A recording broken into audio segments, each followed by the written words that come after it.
Et dans Impact aujourd'hui, pour parler de la croissance de l'économie sociale et solidaire, nous recevons aujourd'hui en présence de nos lecteurs, qu'on remercie de nous avoir rejoints ici, Christophe Itier. Bienvenue à vous. Merci. C'est un honneur pour nous alors de recevoir le haut-commissaire à l'économie sociale et solidaire et à l'innovation sociale auprès du ministre de la Transition écologique. Et juste pour commencer, en deux mots, je voudrais bien comprendre, on a eu un ministre de l'ESS, on a eu des secrétaires d'État à l'ESS. Qu'est-ce que c'est qu'un haut-commissaire à l'économie sociale et solidaire? Aujourd'hui, ce qu'attendent les acteurs, c'est des actions de terrain et une réalité concrète pour aider justement au développement de leurs projets plutôt que des débats sur haut-commissaire ou pas. Moi, j'ai une mission interministérielle, donc je suis rattaché au ministère de la Transition écologique parce que c'est un projet derrière l'économie sociale et solidaire, ce n'est pas uniquement des entreprises, c'est un projet de société qui vise justement à assurer cette transition écologique et solidaire. Et puis par ailleurs, dans ce ministère, on a un vrai enjeu autour de l'économie circulaire dans lequel un certain nombre d'entreprises de l'ESS étaient pionnières. Sur la transition énergétique, là aussi l'ESS était pionnière, donc ça fait tout son sens, mais surtout j'ai un portefeuille interministériel qui me permet d'intervenir auprès de l'ensemble des administrations. Je veux dire que vous n'êtes pas là non plus par hasard, vous avez été directeur général de la Sauvegarde du Nord, une grosse association de protection de l'enfance dans le département du Nord. Vous avez été président du MOVE, le mouvement des entrepreneurs sociaux.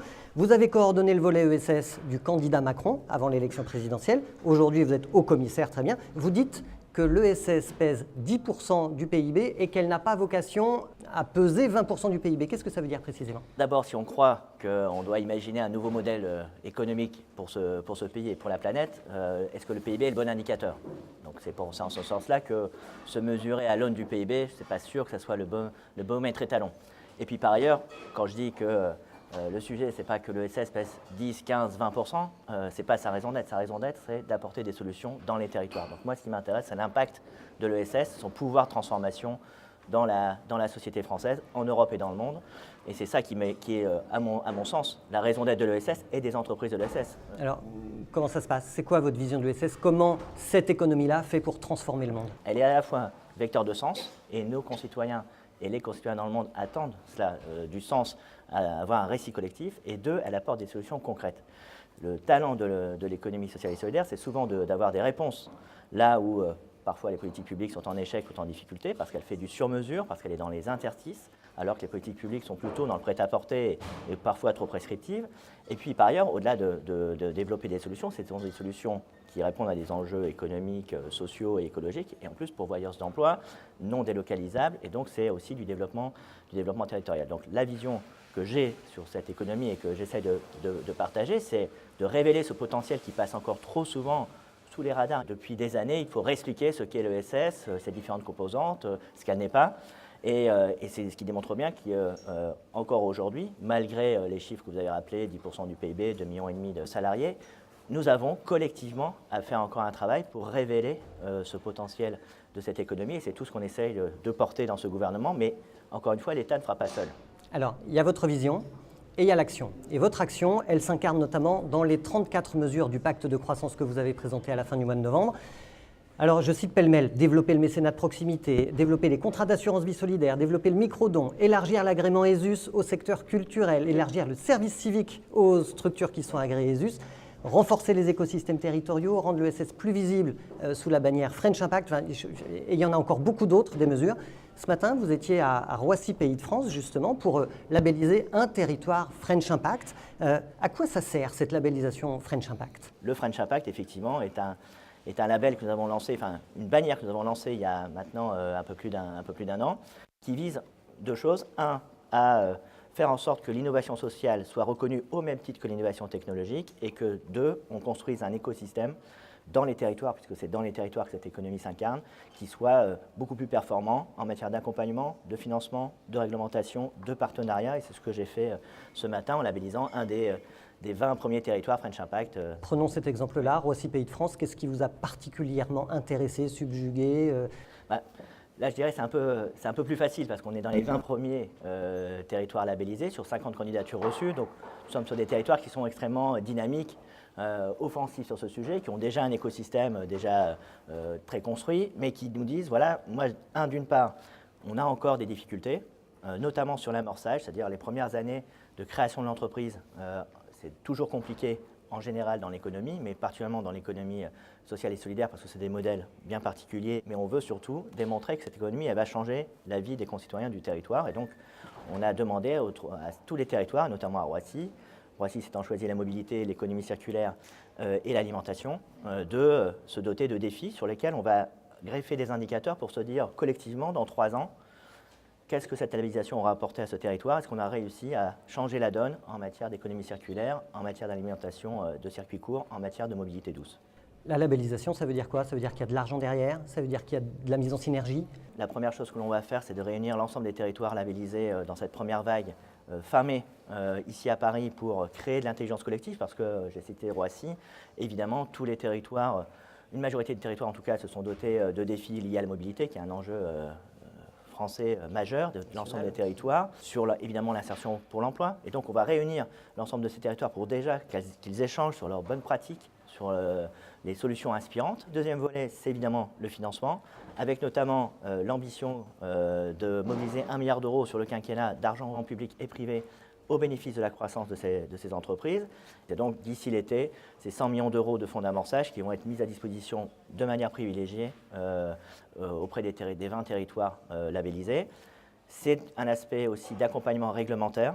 Désormais, les entreprises, les associations, les acteurs de l'ESS qui sont dans ces territoires French Impact pourront avoir un accès privilégié à France Expérimentation, qui est un dispositif qui permet justement d'ouvrir des phases d'expérimentation. Quand on est dans l'économie circulaire, parfois on vient se frotter à la norme et bien souvent la norme interdit de développer l'activité. Et donc soit on change la norme, soit on ouvre une période d'expérimentation, on voit comment ça fonctionne et si ça fonctionne et s'il y a de l'impact, on changera la règle. Et puis on développe aussi un réseau de hackers publics, donc des agents qui seront positionnés au niveau des ministères comme au niveau des préfectures pour commencer. J'ai rencontré l'ensemble des préfets il y a maintenant une semaine pour annoncer le dispositif et le déployer sur l'ensemble du territoire français. Donc ils seront des agents de la fonction publique placés au plus haut niveau pour pouvoir bouger la norme quand il s'agit de bouger la norme ou de déverrouiller des complexités administratives. Et enfin, de partenariat avec les entreprises, parce qu'aujourd'hui, nous sommes en plein dans la loi PAC, beaucoup d'entreprises s'engagent au service de l'intérêt collectif sur l'impact social, l'impact environnemental, et attendent de aussi nouer des partenariats avec les entreprises de l'ESS. Et donc nous allons signer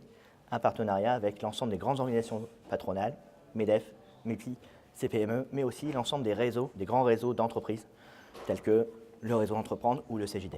Christophe Itier, vous avez appelé récemment à créer un MEDES, un MEDEF de l'économie sociale. C'est un peu provocateur pour le secteur. L'idée que j'ai soumise avec peut-être la délicatesse que vous soulignez, c'est de dire à l'ensemble des familles de l'économie sociale et solidaire, il serait peut-être temps qu'il y ait un plaidoyer politique beaucoup plus puissant, beaucoup plus fort, beaucoup plus unifié de l'ensemble des acteurs de cette économie. Et donc oui, j'ai pris cette métaphore ou cette image de dire nous avons le MEDEF, et le MEDEF, quoi qu'on en pense du fond de gouvernement, un gouvernement à ses combats et les gagne, les perd, mais à ses combats et est audible. Aujourd'hui, l'ESS, ce n'est pas le cas. Et donc, l'enjeu, c'est de dire, voilà, créons un ESS France 2.0. C'est à vous de l'impulser ou c'est aux acteurs de se décider? Écoutez, c'est à moi de poser le problème, parce que je veux bien entendre que l'État, les gouvernements successifs et le nôtre ne prennent pas en considération assez l'économie sociale et solidaire, mais elle le fera d'autant mieux que nous aurons un interlocuteur puissant politiquement qui pourra nous donner des combats clairs et sur un certain nombre de sujets. Et j'étais encore la semaine dernière sur le traitement d'un certain nombre d'amendements qui étaient portés par différentes familles de l'ESS qui n'étaient pas convergents. À partir de là, c'est compliqué aujourd'hui de dresser un plaidoyer et surtout de l'entendre depuis la puissance publique. Vous avez, au Festival d'Avignon, annoncé qu'il y aurait un French Impact Culture, parce que parmi les premiers pionniers French Impact, les premières structures que vous aviez labellisées il y a un peu plus d'1 an, il n'y avait pas de structure culturelle. C'est un projet qu'on vous avait fait. Où est-ce qu'on en est? Alors, on n'a pas forcément bien avancé sur le sujet. D'ailleurs, on a un groupe de travail qui va se réunir là prochainement parce que je vais retourner en Avignon, comme on dit, cet été, et donc invité par le lab de l'ESS pour en parler. Donc, comme je n'aime pas trop arriver en disant finalement il ne s'est rien passé, donc je vous le dis à vous parce qu'on est en petit comité, mais devant les acteurs de l'ESS, nous sommes en train de travailler justement pour... voilà. Il y a des acteurs évidemment qui sont engagés. Par contre, la filière n'est pas du tout organisée et c'est un engagement que j'avais pris l'année dernière J'ai pris un peu de retard, ça peut arriver. Et en tout cas, on va se mobiliser. Vous ne lâchez pas l'affaire. Ah non, bien sûr que non. Un autre reproche que vous font un certain nombre d'acteurs de l'ESS, pas tous évidemment, c'est que French Impact finalement c'est beaucoup de communication, c'est pas beaucoup de financement, en tous les cas pas beaucoup de financement public. Et ils disent même aussi qu'il y a assez peu de considération du gouvernement pour le secteur de l'économie sociale et solidaire. Certains d'entre eux parlent même de cacophonie. Christophe Itier, quelle est votre réaction? Alors, je ne vais pas rentrer dans la polémique parce que je pourrais balayer un certain nombre de reproches assez faciles. Moi, ce qui m'intéresse au travers du pacte de croissance, c'est d'abord que pour la première fois, ce pays se dote d'une stratégie nationale sur les 3 axes que j'ai développés, à la fois d'accompagnement des entreprises, d'influence de l'ESS et de promotion à l'international et à l'Europe. Et j'insiste sur ce point parce que c'est extrêmement important. Chacun doit prendre sa part de responsabilité aussi pour faire bouger les choses. Et ce pacte, d'une part, ce sont des moyens. Je l'ai annoncé fin novembre, c'est 350 millions d'euros. Alors, sur l'aspect public ou pas public, la Caisse des dépôts a signé le jour même une convention de 150 millions d'euros avec le Haut-Commissariat qui représente une augmentation de 50% par rapport aux engagements précédents. Nous avons signé une convention en février avec la BPI de doublement du FISO, du Fonds d'innovation sociale. Qui avait été mis en place par François Hollande. Exactement, qui était de 11 millions d'euros dans le précédent mandature, qui passe à 21. C'est sur vos crédits? Bien sûr. C'est sur les crédits du gouvernement? Alors, sur le FISO, pardon, on est un peu technique, c'est un effet levier. Donc, il y a à la fois les crédits de l'État, les crédits de la BPI, et ensuite, les régions conventionnent. Et sur l'engagement de l'État, nous avons doublé notre engagement par rapport à la précédente mandature sur les 3 prochaines années. Donc, moi, j'entends les critiques, je peux en comprendre certaines. Sur la co-construction, très honnêtement, pour moi, ce n'est pas le sujet, parce que, d'abord, des rapports ont été sollicités, entendus, repris. Deuxièmement, ça fait 5 ans, j'ai fait à peu près, on l'a compté avec ma chef de cabinet en venant ici, on a fait à peu près 50 déplacements dans un an et demi de ma mandature. Et je peux vous dire que la co-construction, elle se fait aussi sur le terrain, en allant voir les acteurs de terrain. C'est vrai que quand on suit votre agenda, quand on suit votre compte Twitter, on voit que vous êtes souvent sur le terrain. 1 milliard d'euros pour financer l'innovation sociale en France, c'est ce que vous avez annoncé au début de votre prise de fonction. Sur un quinquennat, ça fait 200 millions d'euros par an.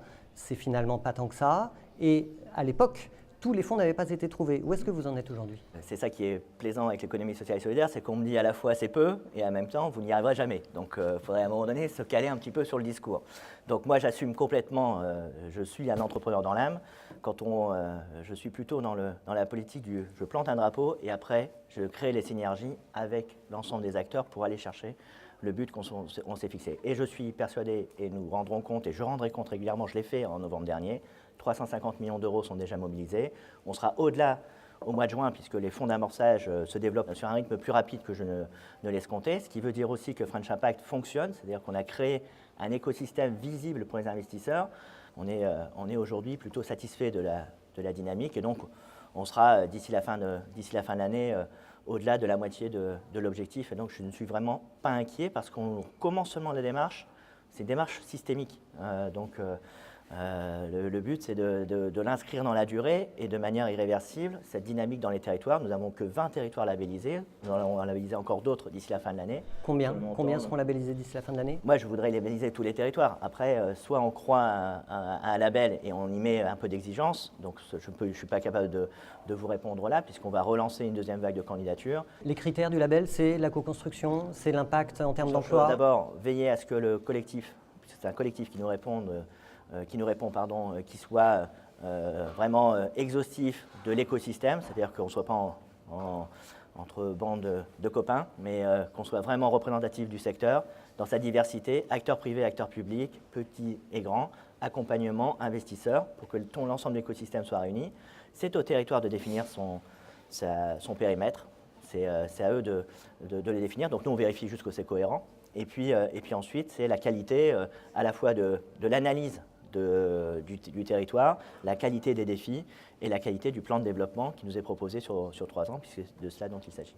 Christophe Itier, pourquoi il n'y a pas de dispositifs fiscaux pour soutenir l'innovation sociale et l'économie sociale et solidaire? Ce n'est pas possible et le secteur le demande depuis si longtemps. Le sujet, et tous les acteurs le savent, quand une entreprise qui innove socialement veut émarger aux dispositifs fiscaux qui existent, aujourd'hui, ces dispositifs sont serrés, calibrés pour l'innovation technologique, qui est une innovation beaucoup plus Le crédit d'impôt recherche, par exemple, ou le statut jeune entreprise innovante, sont calibrés pour l'innovation technologique, qui est beaucoup plus facile à définir qu'une innovation sociale, qui est quelque chose de beaucoup plus complexe et polymorphe.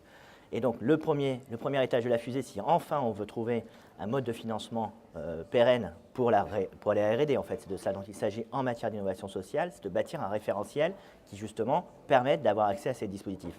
Et c'est ce que nous avons fixé et ce que nous avons annoncé d'ailleurs dans le pacte de croissance. Ce référentiel sera opérationnel d'ici fin d'année, donc on va travailler avec ceux qui travaillent déjà sur ce sujet-là. On fait des études, des calibrages pour essayer de définir cette innovation sociale de manière plus précise, mais rien ne dit que ce sera vers le crédit d'impôt ou vers le statut de jeune entreprise innovante que nous irons. Peut-être que ce sera ça, mais peut-être qu'aussi il faudra inventer de nouveaux outils de financement de la R&D parce que le cycle de l'innovation sociale n'est pas tout à fait le même qu'une innovation technologique. Il faut plus de temps pour développer une innovation sociale, donc peut-être qu'il faut 7 ans et non pas 2 fois 3 ans comme ça existe pour l'innovation technologique. Alors, il y a un petit peu d'innovation financière pour financer l'innovation sociale, puisque ont été signés, vous avez signé au début du mois de mars, 3 nouveaux contrats à impact social. Donc c'est un dispositif qui permet de faire financer par le privé une mission d'intérêt général, une mission sociale, souvent portée par une association, et qui sera remboursée plus tard par l'État. Vous avez signé avec la Cravate Solidaire, avec WeMove, avec Article 1. Quelle est la philosophie qu'il y a derrière ce mécanisme qui dit on fait financer d'abord par le privé, le public remboursera plus tard? Le principe est assez simple, c'est une capacité d'investissement dans une action qui a un impact social ou écologique, et les investisseurs sont rémunérés en fonction de la réalisation de cet impact et en fonction du niveau de cet impact. Ça veut dire que l'État n'a plus les moyens de financer l'innovation sociale? Le sujet, ce n'est pas de savoir si l'État a les moyens ou pas. Est-ce qu'aujourd'hui, le chômage, quels que soient les moyens qu'on y a associés, est-ce qu'aujourd'hui, on est satisfait du chômage de longue durée? 1 million de nos concitoyens, depuis des années, sont sur le bord de l'emploi, quel que soit le taux de croissance dans ce pays. Le chômage des jeunes est à 2 chiffres dans ce pays, même si ça va mieux aujourd'hui, depuis 30 ans. Nous avons 1,5 million de personnes en situation de handicap qui sont aujourd'hui aussi au chômage. Et je prends que la thématique chômage. Donc la question n'est pas tant des moyens, mais de savoir est-ce que les politiques publiques sont efficaces pour répondre à ces enjeux.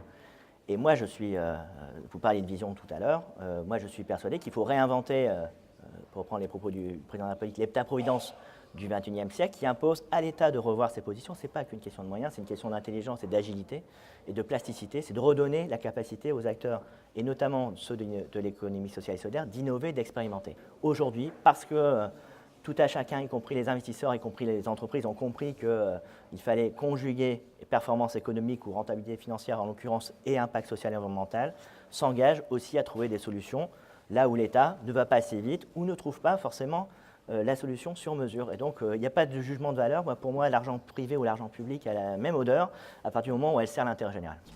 2019, Christophe Itier, année européenne, année internationale aussi, parce que vous nous aviez annoncé à Paris des rencontres internationales de l'ESS au printemps. Ça y est, on est au printemps. C'est pour quand? Alors d'abord, on va faire une chose, parce que les élections européennes sont fin mai. Nous allons célébrer la capitale européenne de l'ESS, qui est Strasbourg. C'est le 2 avril. Donc on va faire un bel événement pour justement avoir un plaidoyer politique beaucoup plus fort de cette économie sociale et solidaire dans toutes ses formes, parce que selon les États membres, évidemment, elle prend des formes différentes.